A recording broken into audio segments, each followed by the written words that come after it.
إن الله يعلم ما يدعون من دونه من شيء وهو العزيز الحكيم وتلك الأمثال نضربها للناس وما يعقلها إلا العالمون. அஸ்ஸலாமு அலைக்கும் வரஹ்மத்துல்லாஹி வரகாத்துஹு. அன்பிற்கினிய சகோதரர்களே, மஸ்ஜித் தௌஹீத் அறக்கட்டளை சார்பாக நாம் தினம் ஒரு செய்தியை வழங்கி வருகிறோம்ல, அதன் தொடர்ச்சியா திருமுறையின் தோற்றுவாய் என்று அழைக்கப்படக்கூடிய அல்கம் சூராவை விளக்கத்தை பார்த்து வர்றோம். அதுல அல்ஹம்துலில்லாஹி ரப்பில் ஆலமீன் என்ற சொற்றொடர் எவ்வளவு ஆழமான அர்த்தங்களை புதைத்துள்ளது என்பதை நம்ம பார்த்து வர்றோம். அதில் அந்த அல்ஹம்துலில்லாவை குர்ஆனின் துணை கொண்டு நம்ம நல்லா விளங்கினாலே ஏகத்துவத்துக்கு எதிராக வைக்கப்படும் எல்லா வாதங்களும் அடிபட்டுப்போங்க. இந்த அவுலியா, அந்த சேகு, முரீது எல்லா விஷயங்களையும் அதை முறியடித்து விடும் இந்த அல்கம் சூராவின் வசனங்கள். அதுல முதல் வசனமான அல்ஹம்துலில்லாஹி ரப்பில் ஆலமீன் என்ற சொல்லின் பொருள் அல்லாஹுக்கு எல்லா புகழையும். ஏன் அல்லாஹுக்கு எல்லா புகழும்னா அவன் ரப்புல் ஆலமீனா இருக்கிறான் அப்படின்னு சொல்றான் அல்லாஹ். இந்த ரப்புல் ஆலமீன்ற அந்த பொருள் இருக்குல்ல, அதுல குர்ஆன் முழுவதும் எடுத்து பார்த்தா அல்லாஹ் மனிதனுக்கும் அவனுக்கும் உடைய உறவுல எந்த கட்டத்திலையும் அவன் மனிதனை அடிமைத்தளத்திலிருந்து விடுதலை செய்வலைங்க. ஒருவேளை அடிமைத்தளத்திலிருந்து விடுதலை செய்வதா இருந்தா நபிமார்களை அவன் விடுதலை செய்திருக்கலாம். அடிமை இல்லப்பா, என்னுடைய அடிமை இல்லப்பான்னு சொல்லியிருக்கலாம். ஆனா அல்லாஹ் அதை சொல்லலை.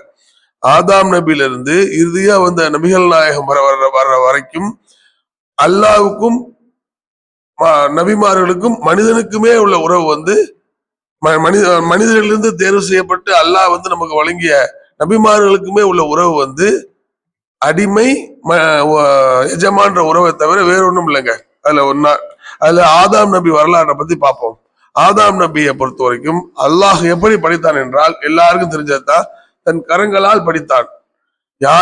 எல்லா நபிமார்களையும் தாய் தந்தை மூலமா உருவாக்கினான்.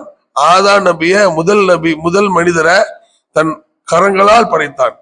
இப்ப அப்படி கரங்களால் படைத்த பிறகு படைத்து விட்டு என்ன செஞ்சாங்கன்னா நிறைய உரையாடல் நடக்குது. சைத்தான் சைத்தான பணியை சொல்றான், அவன் பணியல. அப்புறம் பணிய சொல்றான், பணியல. அதுக்கு பிறகு அவங்க சொர்க்கச்சோலை நுழைவிக்கிறான். சொர்க்கச்சோலை நுழைவிச்சு ஒரு மரத்தை மட்டும் நெருங்காதீங்க என்று சொல்றான். அப்படி சொல்ற இடத்துல சைத்தானின் வழிகேட்டதுனால அவங்க அந்த மரத்தை நெருங்கிடுறாங்க. நெருங்கின உடனே அல்லாஹ் சொல்றான்னா, அந்த போனா போது தம் கரங்களால் பிடித்த மனிதன் தான் என்று விடல. அல்லாஹ் கடுமையா அவங்கள தண்டிச்சா, அவங்கள சொர்க்கத்துல இருந்து வெளியேற்றினா என்ன சொல்றான்னா, நஷ்டம் பாவ மன்னிப்புக்கான அவர் ஒரு வார்த்தையை அவர் சொல்லாவிட்டால் அவர் நஷ்டம் அடைந்திருப்பார் என்று குர்ஆன் 7:23 சொல்றான். அப்ப அது போக இதுல இருந்து நம்ம என்ன விளங்கிக்க முடியும்னா, ஆதாம் கரங்களால் படைத்த ஆதாம் நபிக்கே அல்லாஹ் அடிமைத்தளத்திலிருந்து விடுதலை செய்யலங்க. அப்படி இருக்கும் போது இப்ப நம்ம 50 வருஷம் தொழுதாரு, 80 வருஷம் தொழுதாரு, 100 வருஷம் ஒது இல்லாம தொழுதாரு, இப்படி கப்சாக்களை ஏற்றி வச்சிருக்கிற இந்த ஆலிம்சாக்கள் ஏற்றி வச்சிருக்கிற இந்த அவுலியாக்கள்ல எல்லாம் அல்லாஹ் அடிமைத்திலிருந்து விடுதலை கொடுத்தானா? அண்ணா கொடுக்க மாட்டான். இதுல இருந்து நம்ம விளங்கிக்க முடியும். அடுத்தபடியா நூஹ் நபியோட வரலாறு அல்லாஹ் சொல்றாங்க. நூஹ் நபி எவ்வளவு பெரிய நபி என்றால் அவர் 950 ஆண்டுகள், 1000 ஆண்டுகளுக்கு 50 ஆண்டுகள் குறைவாக இந்த பூமியில பிரச்சாரம் பண்ணாருங்க.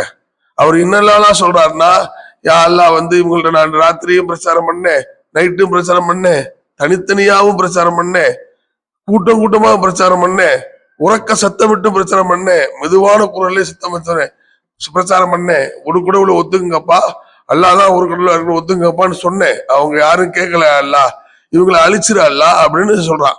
இதுல எல்லாம் தெரிஞ்ச விஷயம்தான். அப்ப ஒரு கப்பல்ல ஏறி அவர் ஒரு கப்பலை செய்து அந்த கப்பல்ல ஏறி பிரயாணப்படுறதுக்கு அல்லாஹ் காப்பாத்துறதுக்கு தீர்மானிக்கும் போது அது ஒரு மகன் அவனுக்கும் அவன் மகனுக்கு இடையில உரையாடல் நடக்குது. என்ன உரையாடல் நடக்குதுன்னா, யா மகனே நீ வந்துரு, அல்லாஹ் வாக்குறதுக்கு மேல ஆனவன், இந்த உலகம் அழிய போகுது, பூமி அழிய போகுது, பூமி தண்ணீர் வானம் பொழிந்து பூமியை பிச்சுக்கிட்டு வந்து எல்லாம் இந்த உலகம்லாம் அழிய போகுதுப்பா, நீ வந்து ஏறி இருப்பா என் மேல அப்படின்னு அவன் நபி நபி நூஹ் நபி வந்து தன் மகனுக்கு பிரச்சாரம் செய்கிறார். அவன் கேட்கல. இது யா நூஹே, யா தந்தையே, நான் வந்து அந்த மரத்தின முச்சியில ஏறியாவது நான் பொழைச்சு கொள்வேன் ஒழிய நீ சொல்ற மார்க்கத்தை ஏத்துக்க மாட்டேன்னு சொல்லி முடிக்க ஒரு அலை வந்து அடிச்சுட்டு போயிருது அவனை. அப்ப நூஹ் நபி கேட்கிறாரு, யா அல்லாஹ், நீ வந்து அருளாளன், நீ வந்து உண்மை வாக்குறுதி மீறாதவன், நீ என்ன செஞ்சிருக்கன்னா எனக்கு வாக்களிச்சிருக்கிற, உன் குடும்பத்தாரை நான் காப்பாத்துவேன்னு வாக்களிச்சிருக்கிற. அவன் மகன் இல்லையா, என் மகன் வெள்ளத்துல அடிச்சு இல்லையா போறான்ல, நீங்க அவனை காப்பாற்ற மாட்டியான்னு அல்லாட்ட முறையிடுறாங்க நூஹ் நபி. அப்ப அல்லாஹ் எவ்வளவு பெரிய வார்த்தையை சொல்றான்னு சொல்ல, யா நூஹே, இது நல்ல செயல் அல்ல, நீ முட்டாள்தனமா பேசிட்டு என்கிட்ட வராத, அவன் உன் மகனே இல்லைன்றாங்க. எந்த அளவு அல்லாஹ் குர்ஆன்ல சொல்றான்னா, உனக்கு பிறந்தா உன் மகன் இல்லப்பா, உன் கொள்கையை ஏத்துக்கொண்டால்தான் உன் மகன் அவன். அதனால இந்த மாதிரி முட்டாள்தனமா பேசிட்டு வராத இப்படி என்று நூஹ் நபி வந்து பார்த்து இறைவன் சொல்லி விடுறான். இதுல இருந்து நம்ம என்ன செய்யணும்னா, 950 ஆண்டுகள் கடுமையா பிரச்சாரம் பண்ண நூஹ் நபிக்கே அல்லாஹ் வந்து அடிமைத்தளத்திலிருந்து விடுதலை தரல. தன் மகனையே காப்பாற்ற இயலாதவர் தான் நூஹ் நபி இருந்திருக்காங்க. ஆகவே அல்லாஹ் நல்லடியார்களே, எந்த